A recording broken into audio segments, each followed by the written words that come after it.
Hicks, Maestro Hicks, distinguished voice coach, pianist, and worked with the Metropolitan Opera and worked with many, many distinguished artists that people would die to have worked with. There are so many experiences that you could share with us, and I really want to inaugurate this interview series to be able to really inspire musicians to be the best that they could be, because it is a competitive field. So let's get started. Okay. I know that you also are very knowledgeable on vocal technique, and I know when we worked together in New York, we started that process. If you wanted to dedicate one of our series to voice technique, I'm happy to be the presence for that.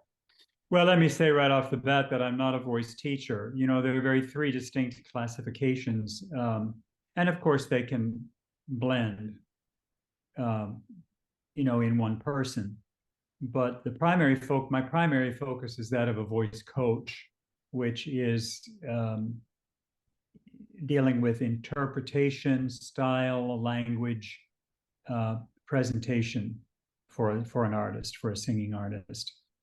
Whereas a voice teacher builds the voice, builds the instrument, so that I, as a voice coach, then instruct the singer how to play their instrument. And then you have repetiteurs, or pianists, for auditions and for helping people learn the notes, but they're not necessarily coaches. Now, having a 45-year experience with some of the greatest singers who ever lived, I've been very privileged to work with some of the greats.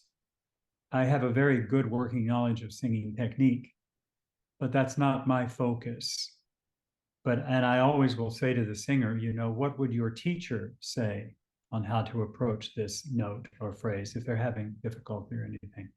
Then if they ask me directly, well, based on your knowledge of technique and you're working with this singer, what do you think would be a way? And I'd say, this is a way you might think of doing it.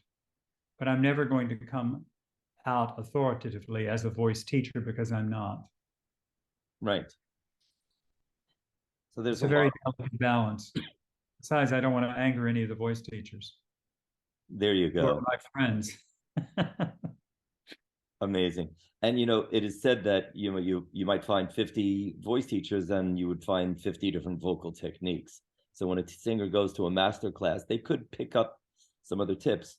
I found that many different teachers, each one of them had a different technique. I couldn't understand how there could be so many different approaches to voice. I guess voice is that complicated.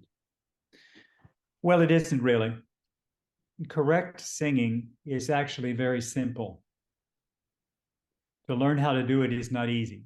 I'd say a majority of the teachers want the same result, which is for the student to be a good singer. And Pavarotti, with whom I worked many years, would always say there's 200 roads to Rome, as long as they end up in Rome. So there's not 200 vocal techniques. There's only really one basic way to sing, which is correctly. But there might be 200 ways of describing the way to get there that brings about the same result. Do you have any preference over the scientific approach versus imagery, the older technique? I'm not a fan of imagery because it's too nebulous. I think the singing is a mechanical act. It's a physical mechanical act that, unless you know what you're doing, all the amount of smelling orange blossoms or imagining cherries on the top of your head or any of that is not going to serve you. You really have to learn the basic technique of singing. And the first step is how to take a proper breath. That's the key to everything, everything.